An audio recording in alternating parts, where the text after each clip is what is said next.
That's beautiful.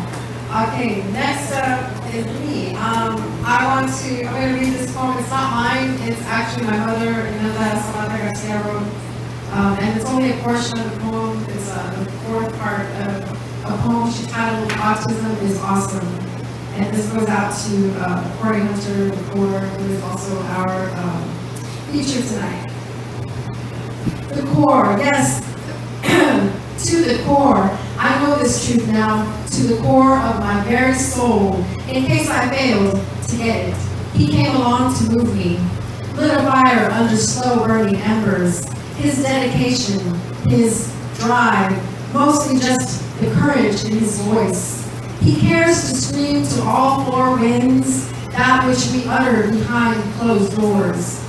Wears his heart upon his sleeve, a badge of honor. He calls love, clings to pain, so deep, the pain we choose to run from. All the while he writes through this, he films to document what is real. He bears his soul on center stage, aware that the world labels him. He takes a moment to note my place, schooling me on music, truth, on some composer, roots to me, a kindred to him since the age of 3. My mind is blown to learn his worth, to be faced once more with wonder. While other children watched a cartoon, this youth at 3 took in much more. Inquiring mind of his sought out the deep. Who was composer of those sounds? A man he followed to this day. I was suddenly introduced to Danny Elfman, a composer obscure in my life. I am left to wonder just how much music is in his head. Ahead.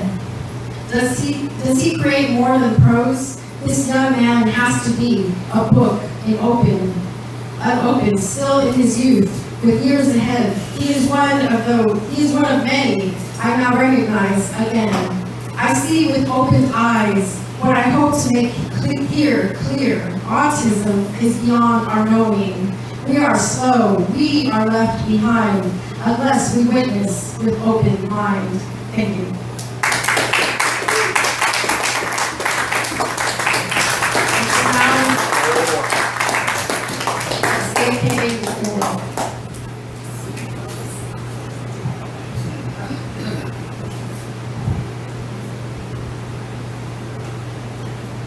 Empire ×2.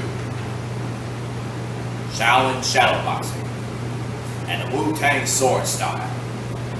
And what you say is true.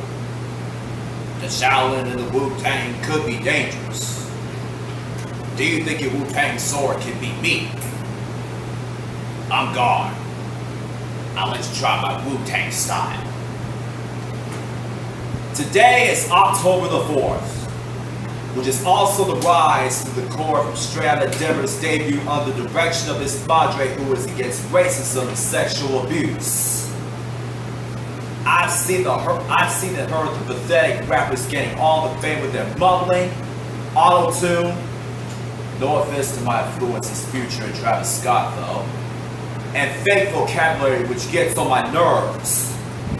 It's like the Coachella 2016 festival taken over by the lynch bomb legend Ice Cube. But the return of NWA who came straight out of Compton with the spirit of Eazy-E. Setting the crowd on fire with his son O'Shea Jackson Jr. who portrayed his father. Performing with the MC Ren, DJ Yella, and Dr. Dre. What is the Empire? Now, it's 2017, and still, the late 80s with the world's most dangerous group and public enemy, whom I have the quality, and the 90s rap still lives in me. Proof? The man from the Wu-Tang Clan known as the Chef had dominated San Antonio at the Corona last month, promoting his latest record, The Wild. Not only he inspires me, I don't roll with the Lil Uzi Verts, Cardi B's, 21 Savages, Bad and Bougies, Despacitos, all the other fools that are pathetic to be in this generation. My heart lies with the busy, wish, lazy, crazy, and flesh for Bone Thugs and Harmony. The NWA known as Eazy-E, DJ Yellow, Dr. Dre, and Ice Cube. The Final Fantasy and anime community with its music from Japan. Lastly, I bring the ruckus and the pain with the Wu-Tang Clan. The RZA, Jizza, ODB, Method Man, Ghostface Killer, Inspector Deck, You Got the Chef, the Master Killer. 1,000 words. Tribute to Linkin Park's Chester Bennington. From the bottom, you were a child in an unknown structure in Phoenix, Arizona, born in 1976. Age 7, a victim of sexual abuse by the lowest form of human life. Age 11, during this hell, you abused and smoked the unknown after the divorce and moved with your father. 13, you were sexually abused. 17, when you were confined to your mother for leaving home due to more drugs found in her premises. Along with your music career, as you confessed, you always stood away from these demons, but in turn, you drank more than what you used to, but not during your live shows. Like the one that I always thought about, you found art, poetry, and music that soothes you. The punks who made you different should have known better while you were in high school, taunting and beating you down just because you were scrawny and different, and which I, a fan of your music, think that you're not. October 24, 2017, at 24 years old, your life has changed professionally with 5 of the best. Mike Shinoda, Phoenix, Rob Gordon, Brad Delson, and Joseph Hahn, resulting in the formation of Linkin Park. The sounds of rock, electro, turntablism, and hip-hop has shaped the industry to its core. It had audiences, including African-American rap fans on their feet, with Jay-Z, Rakim, Pusha T, and Stormzy, combining your sound in both studio and on tour. Most importantly, your lyrics on these abusive experiences reached many, including myself as a victim of bullying and issues with the loss of a loved one. See? A few medical demons from out of nowhere, even on your live performance and studio work. Broken bones, insect bites, unknown stomach issues resulting in cancellations of many shows due to surgery. In your normal setting, God and fatherhood are the two that made you sane. 6 children that adored you relentlessly, both in life and in spirit.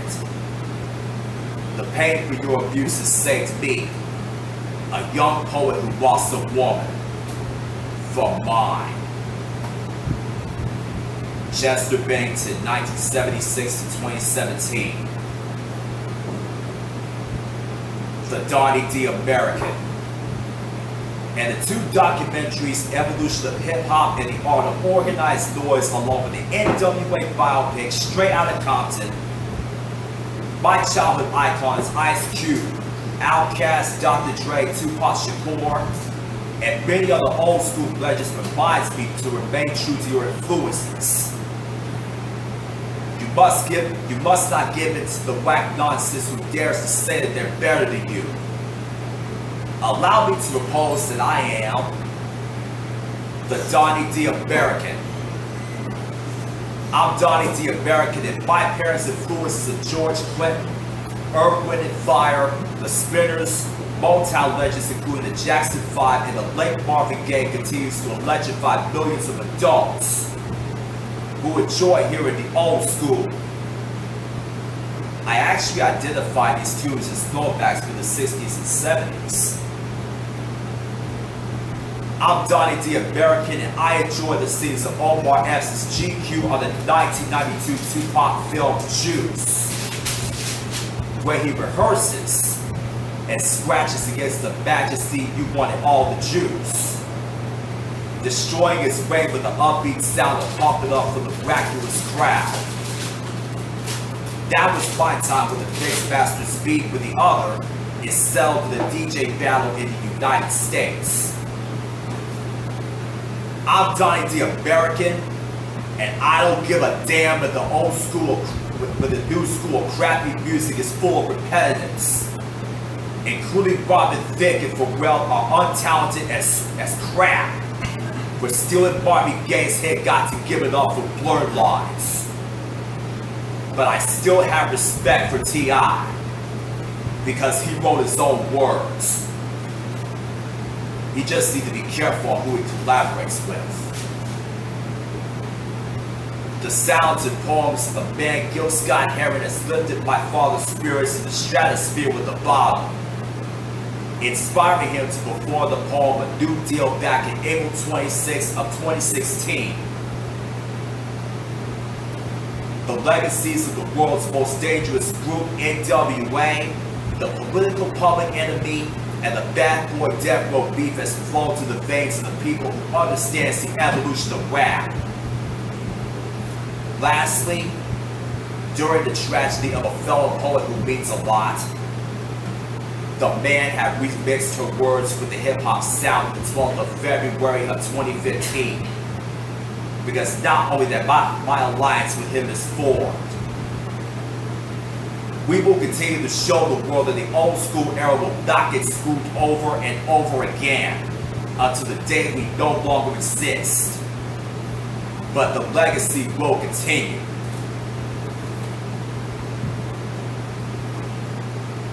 Now you listen to me, McClure. I'm gonna ask you some real simple questions. I want some real simple answers. What are your thoughts about the state of the world in 2015? Right now, we are suffering great losses in this barren land. The majority of our human population is diminishing like Judgment Day, but still alive like wildfire. Not understanding what we're fighting for. With the damned government taking our faith and lives apart. The system, corruptly designed to suspend our children for helping the defenseless and no education to make our positive come true. So let me get this straight. Because of all that is going on since 2015 and now, it's rising and the government remove positivity from this world, allowing more violence and selfishness to happen in the United States and Puerto Rico and other locations. But the worst is the bully side, suspicious for snitching and helping the victims escape being assaulted. What else do you know? Too many statistics in the United States are not what they seem. The unarmed civilians, including the deaf, are being shot down by the selfish and corrupt, with shortened prison terms or not being charged with any crime. Why are we raising irresponsible human beings in this living hell? In the words of Frank Castle, aka The Punisher, vengeance is not the answer. Punishment is the sentence. We see that the people who desecrate our country by stepping on the flag are all demons. No love and support. Even for Georgia and the hip-hop devil with dreads, Dwayne Michael Carter IV, aka Lil Wayne. The young woman who loved the land of the free and the armed forces may have left, but she and her poetry will always be with me, in our hearts and spirits. Now you see something? You're the prime example of a young individual who makes a difference by speaking out when the world's done screwed up. One final question. What do you want to say to the defenseless human race that is suffering? You are not the sickness and the virus that brings you down. You are not the human property to be abused or controlled. You are not the bully formation in the autism field. You are not the victim of racism and bigotry. You are not the lowest form of human life. You are all redefined by freedom. Wherever happened to peace in my enemy's infected country? All the maggots being as selfish and ill-equipped as they shouldn't have been. Why are today's athletics taking the lead and not the arts that stimulate one's mind? It must be the budget cuts and the crooked administration putting in maximum level of danger. I should say that it must end in perspective. No, that's not it. Instead, we as a human society will make that change right here, right now. For example, Trayvon Martin, age 17, a shy human being who never hurt anyone in his life and no juvenile record. Despite his father pushing him hard, he lived a lifestyle without any drugs in his system. The false excuse of a man, George Silverman, labeled him as a thief. The demon of the neighborhood watch and found not guilty of murder. That is not standing your ground. It's making it worse to a family who lost a son. Every day with my retired staff sergeant father or in my man cave, news reports of someone waking up with words of homies being shot in broad daylight. Or in the summertime as flew through my head. People are continuously breaking down in disbelief, praying for the innocent murders to end. What in my right mind happened to compassion in this society? Is it going extinct? The damned government is at fault. But all the taxes raising up through the Aurora Theater outrage, caused by James Egan Holmes during the screening of The Dark Knight Rises. But in my hand, people are selling dope in the streets, getting arrested or into gang fights over one's turf, which still happens in Chicago, or in LA, which are the Bloods versus the Crips, the Vice Lords versus the Gangster Disciples. Will this corrupted world return to what it used to be after I expectedly came to this world after being born early in October instead of December? I refuse to watch this world burn to shreds because I am still here and will not give in to the reality TV's corrupted demands. I have the final word to give them. I am not raised a thug. I always speak the truth, but sometimes come with a lie. These people are not what you say you are. They will now listen to me and change the world. I am not raised a thug, a killer, a drug addict, or an abuser. Instead, I am an intelligent and patriotic warrior who came straight out of hell. From a lost soul to now, my mind's still on the insults of human life. From a friend who showed me positivity to right here. It's like being self to my own endeavor for so many riots of unarmed innocent killings, racism, and misogyny towards my sisters going on, with many supporters of the man that I despised. There wasn't any love due to love and compassion due to irresponsible parenthood, life choices, and the build-the-wall nonsense that made every child and adult break down in despair, making me think about a life without the woman who made me feel whole on the inside. It's difficult, with a lot of doubts living with the people who don't seem to understand what a real woman is to me, making me completely sick of hearing what they can't have, which is the right to bear arms or to defend themselves, whether it's police, military, or speaking out. The worst has been saying that they can't compete in athletics, until the 1950s changed everything. When it comes to abuse situations, the people who defend these lowlifes may have gotten the last laugh. A nonsense sentence which is 6 months or 12 years, which destroys a woman's safety and community, let alone the young child from every country such as India and Korea. Do you know who I blame this on? The parents of these assailants who don't punish their sons for disrespecting a woman, and the justice system will always soft on them instead of protecting the victim's rights.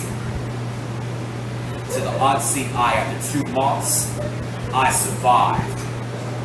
Suddenly, all female forms of my witnesses to my message against rape, sexism, and misogyny, the one of ill refused, and the Texas Reformer of Deaf Poetry are 2 examples. The message goes even further. A female empowerment but not only intensifies. I am a brother with 3. The Japanese Ani, the Navis Bukov, and the Spanish Habanito. We will not only come out strong like a family, with no fear, and will not cease from bringing peace to the defenseless in the communities. If we hear any more words of my enemy's hateful rhetoric, we will rise, rebel, and resist.